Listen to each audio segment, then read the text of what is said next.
तो भाई लोग कैसे हो। आज मैं आप लोग के लिए लेके आया हूँ बांके की कहानी, बांके लाल और अप्सरा की आंखें। चलो कहानी स्टार्ट करते हैं। बांकेलाल का उद्देश्य विशालगढ़ का राजा बनना, किंतु राजा विक्रम सिंह को गद्दी से हटाए बिना ये संभव नहीं। बांकेलाल का मस्तिष्क हर क्षण उसे अपने रास्ते से हटाने की नई नई योजनाएं बुनता रहता है।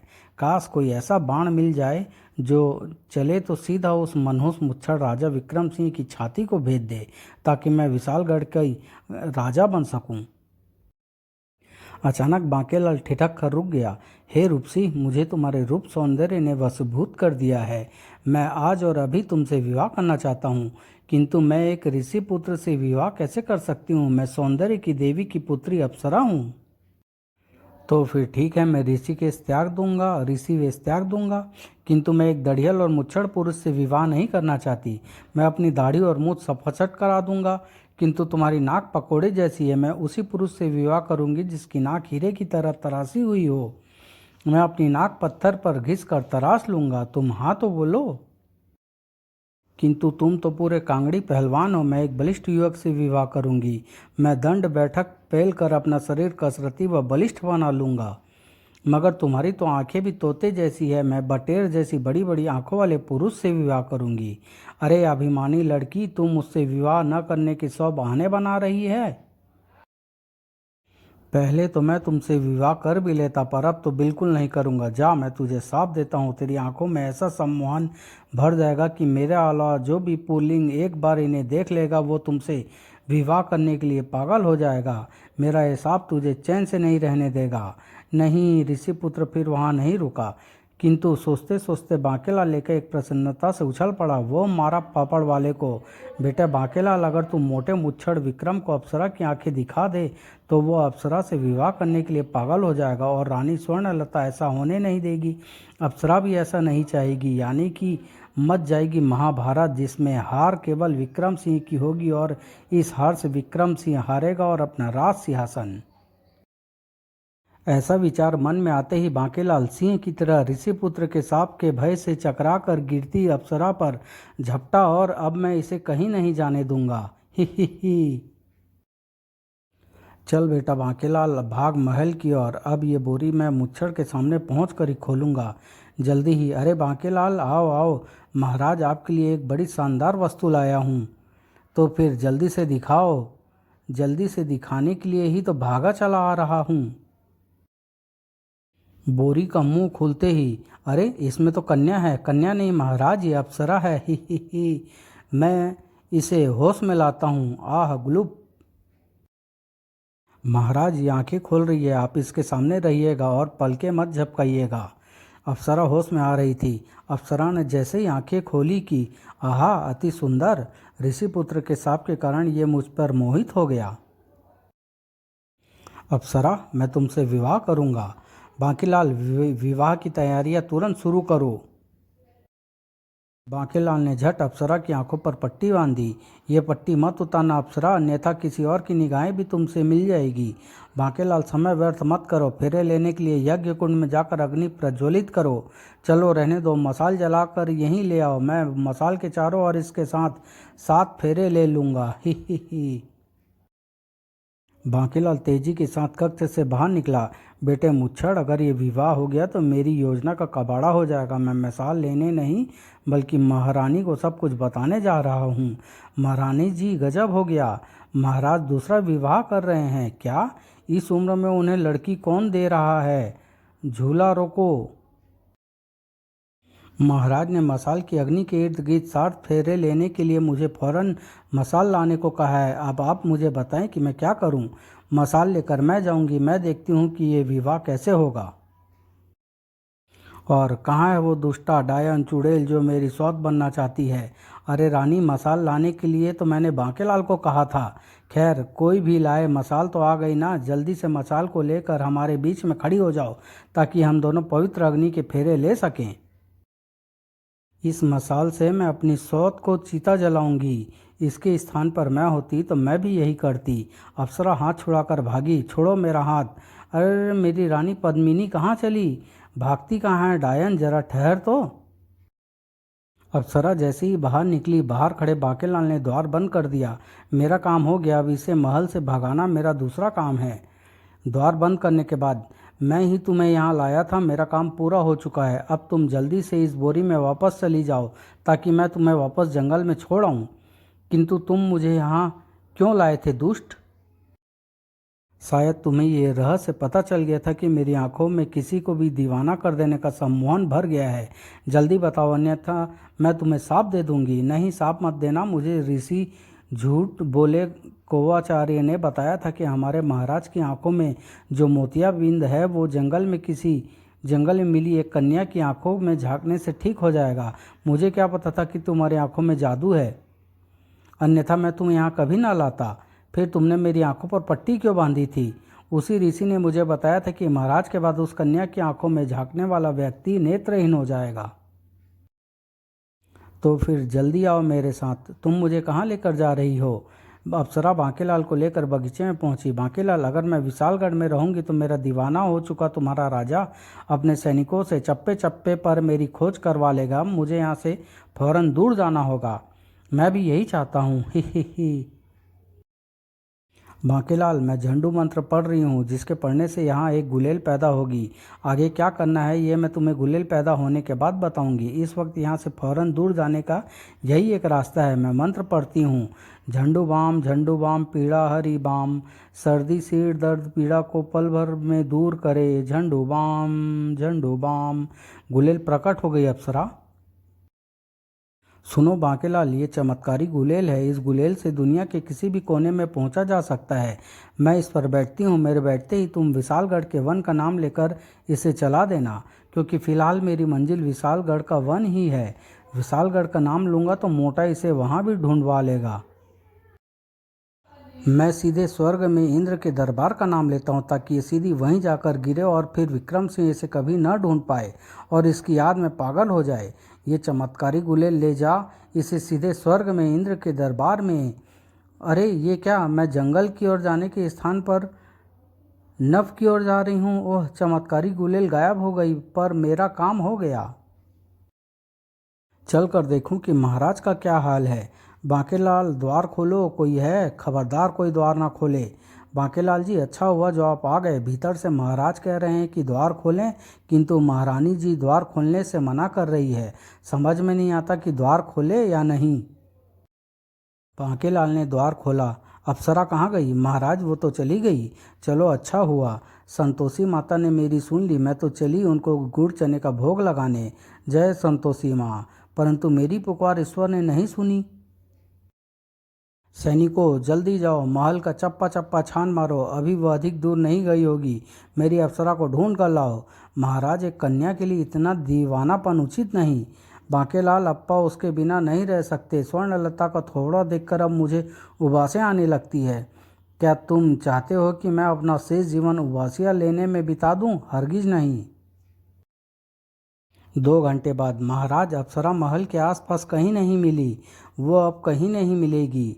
बांकेलाल, सेनापति को बोलो कि नगर का चप्पा चप्पा छान मारे और अप्सरा को ढूंढ कर मेरे पास लाए। अगर अप्सरा मुझे शीघ्र ही नहीं मिली तो मैं रो रो कर अपनी जान दे दूंगा।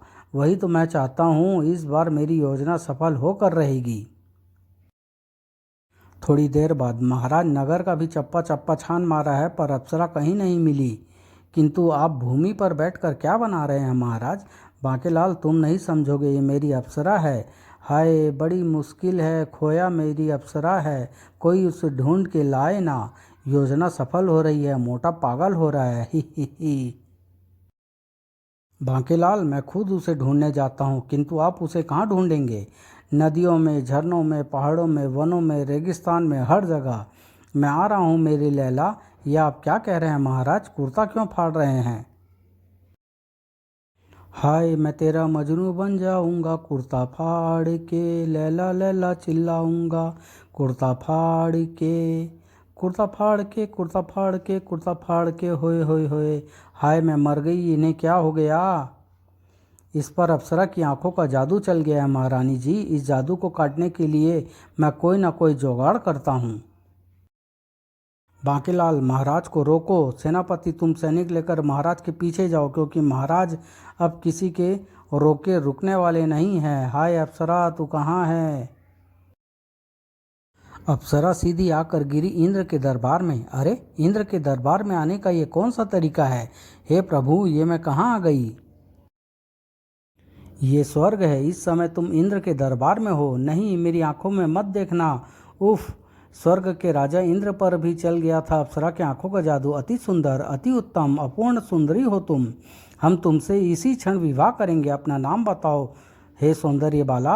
अप्सरा, तीनों लोकों में इंद्र के दरबार की हम अप्सराओं से अधिक कोई भी स्त्री सुंदर नहीं। फिर इंद्र पर इस देवकन्या ने कैसा जादू कर दिया है कि देवेंद्र इससे तुरंत विवाह करने के लिए लालायित हो उठे। यह विवाह उचित नहीं है। मेनका, उर्वशी अप्सरा को श्रृंगार कक्ष में ले जाओ और इन्हें दुल्हन बनाओ। हम इसी क्षण अप्सरा से विवाह करेंगे।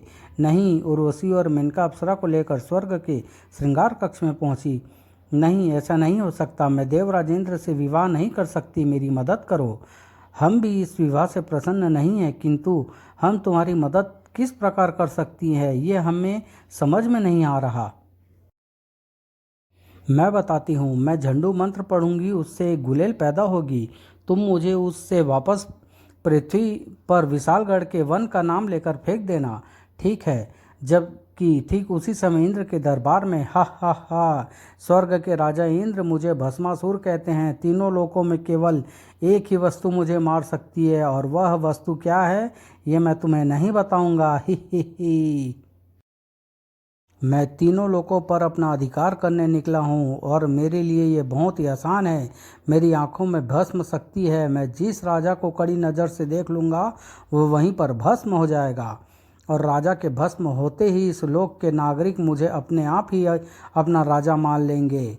सर्वप्रथम मैं स्वर्ग पर अपना अधिकार करने आया हूँ, और ये देखो, मैंने तुझे कड़ी नज़रों से देखा। ही।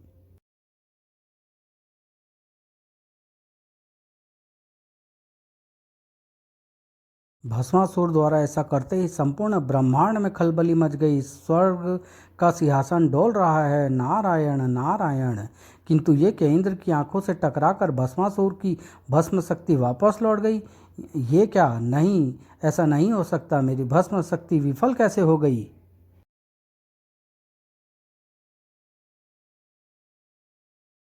अब यहाँ रुकने का कोई लाभ नहीं, क्योंकि इस शक्ति का प्रयोग मैं प्रत्येक लोक के राजा पर केवल एक बार ही कर सकता हूँ।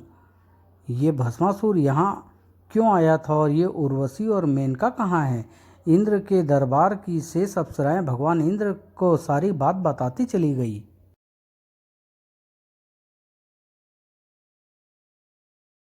जिन्हें सुनने के पश्चात किंतु समझ में नहीं आ रहा है कि हम उस अप्सरा से विवाह करने के लिए तैयार कैसे हो गए, और भस्मासुर की भस्म शक्ति का हम पर असर क्यों नहीं हुआ। तभी नारद जी वहाँ प्रकट हुए। नारायण नारायण! देवेंद्र, ये सब अप्सरा की आंखों के सम्मोहन का प्रताप है, जिससे टकरा कर असुरी भस्म शक्ति विफल होकर लौट गई। अन्यथा आप भस्म हो जाते, और स्वर्ग पर शैतान भस्मासुर का अधिकार हो जाता। असुरी भस्म शक्ति के कारण अप्सरा की आंखों का जादू भी खत्म हो गया। किंतु अप्सरा को यहाँ किसने भेजा?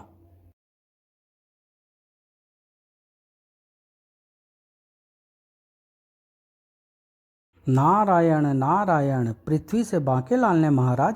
परंतु उसे कैसे पता चला कि भस्मासुर यहाँ मुझ पर आक्रमण करने आ रहा है, और उसके आक्रमण से मुझे अप्सरा की आंखों का जादू ही बचा सकता है? अब प्रकट हुए भगवान शंकर।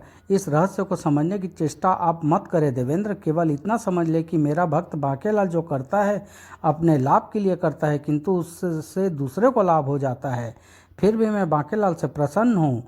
उससे एक बार भेंट अवश्य करूंगा। उर्वशी और मेनका ने आकर दी अप्सरा के पृथ्वी पर वापस चले जाने की सूचना।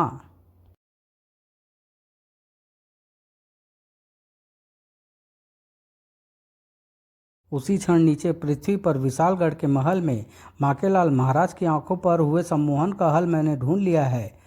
हल है खजूटी बूटी। जल्दी से जाओ और खजूटी बूटी लेकर आओ। राजवैद्य ने खजूरी बूटी के विषय में पता करने के लिए पश्चात बांकेलाल वन की ओर चल पड़ा। खजूरी बूटी लाए मेरी जूती। ही।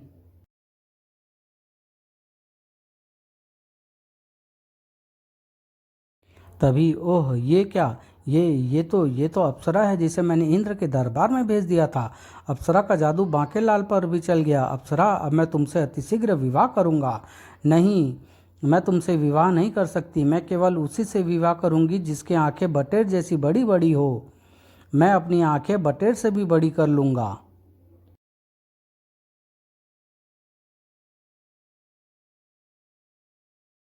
तो फिर पहले जाकर अपनी आंखें बड़ी कर लो, फिर मेरे पास विवाह का प्रस्ताव लेकर आना। किंतु अप्सरा, तुम मुझे छोड़कर मत जाना। मैं तुम्हारे लिए यहाँ एक कुटिया का निर्माण कर देता हूँ। तब तक मैं लौट कर ना आऊँ, तुम यहीं रहना। बांकेलाल जी इसे अप्सरा कह रहे हैं, इसका मतलब अप्सरा बांकेलाल जी को मिल गई। महाराज को फौरन सूचित करना होगा। ही।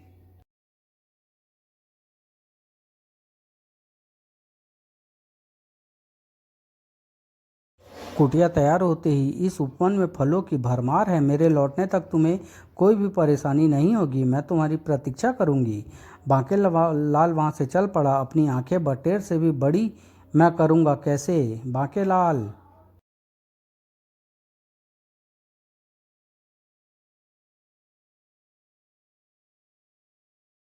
मुझे किसी ने पुकारा। हमने बांकेलाल, हम हैं स्वर्ग के राजा देवेंद्र। ओह देवराज इंद्र, मेरी अहो भाग्य जो आपने मुझे दर्शन दिए। देवराज इंद्र ने बांकेलाल को सारी बातें कह सुनाई। फिर बांकेलाल, तुमने स्वर्ग की रक्षा की है, हम तुमसे बहुत प्रसन्न हैं। वर मांगो। मेरी फूटी किस्मत भी स्वर्ग में ही लिखी गई है। अगर मुझे मालूम होता कि भस्मासुर स्वर्ग पर आक्रमण की तैयारी कर रहा है तो मैं कभी भी अप्सरा को स्वर्ग में नहीं भेजता। किंतु अब इस अवसर का लाभ तो मुझे उठाना चाहिए।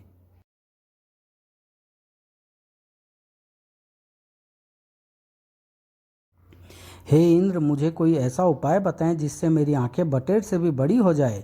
अवश्य। सबसे बड़ी आंखें सांभर नामक पशु की होती है जो हिरण जैसा दिखता है। थोड़ी ही देर में सांभर तुम्हारे पास आएगा। फिर जब तुम अर्धरात्रि में उससे काजल लगाओगे तो तुम्हारी आंखें भी वैसी ही हो जाएगी।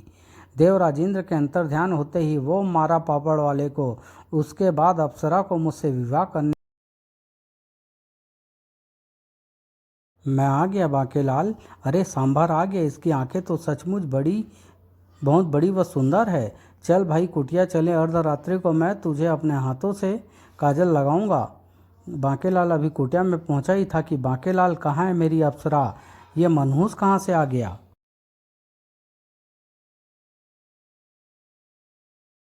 विक्रम सिंह को नजर आ गई अप्सरा। आहा, वो रही अप्सरा।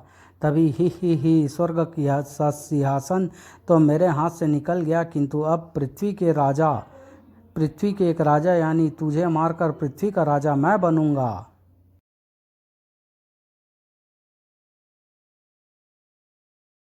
भस्मासुर की भस्म शक्ति से अब तू नहीं बचेगा राजा विक्रम सिंह। ये तो वही भस्मासुर है जिसके विषय में देवराज इंद्र बता रहे थे। और ये क्या आए राजा विक्रम सिंह से भी टकरा कर लौट आई मेरी भस्म शक्ति। यानी कि अब मैं पृथ्वी का राजा भी नहीं बन सकता। मुच्छड़ की आंखों में मौजूद अप्सरा की आंखों के जादू ने भस्मासुर की भस्म शक्ति काट डाला, अन्यथा यह मुच्छड़ भस्म हो जाता। लेकिन चलो, मेरी राह का कांटा तो साफ हो गया। अब मैं अप्सरा से विवाह कर ही सकूंगा। लेकिन तभी धाड़, आह! सांभर की टक्कर खाकर भस्मासुर भूमि पर गिर पड़ा।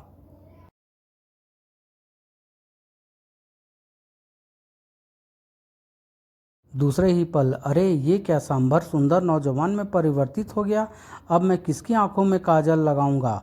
सांभर ने सुंदर नौजवान बने युवक को देखते ही अप्सरा प्रसन्नता से चीख पड़ी। कुमार वैभव, मैं कब से आपकी तलाश कर रही थी। अप्सरा, तुम कहाँ चले गए थे कुमार वैभव? इस दुष्ट को मेरी आंखों में भरी भस्म शक्ति का पता चल गया था अप्सरा। इस कमबख्त ने मेरी भस्म शक्ति छीनकर मुझे सांभर बना दिया था। इसी ने कहा था कि जब मैं दोबारा इसके सामने पड़ूंगा और इसे टक्कर जड़ूंगा तभी मैं अपने सही रूप में लौट कर आ सकूंगा। अब मैं इसे नहीं छोड़ूंगा।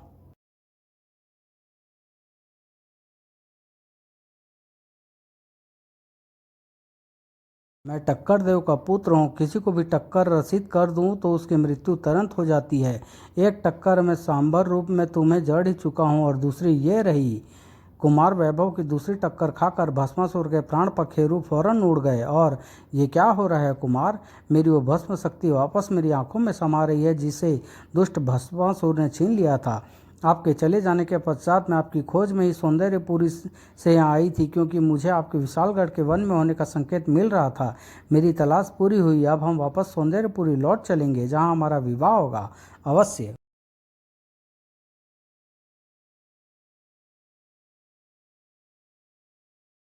नहीं, तुम्हारा विवाह मुझसे होगा अप्सरा। क्या कहा? नहीं, उसे कुछ मत कहना, इसमें बांकेलाल का कोई कसूर नहीं। अप्सरा कुमार को ऋषि के साप के विषय में बताती चली गई, जिसे सुनने के पश्चात तो फिर फिक्र की कोई बात नहीं, क्योंकि मेरी भस्म शक्ति से टकराकर बांकेलाल की आंखों में छाया तुम्हारे सम्मोहन का जादू टूट चुका है। क्यों बांकेलाल, क्यों मेरी अप्सरा से विवाह करोगे? विवाह कभी नहीं।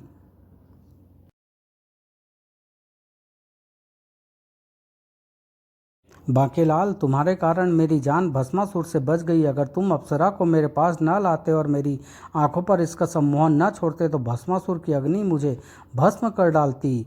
तो फिर दे इसी बात पर इस बार पुच्ची से बात नहीं बनेगी। आज तो मैं पुच्चा लूँगा। मर गया, फूट गई मेरी किस्मत। समाप्त।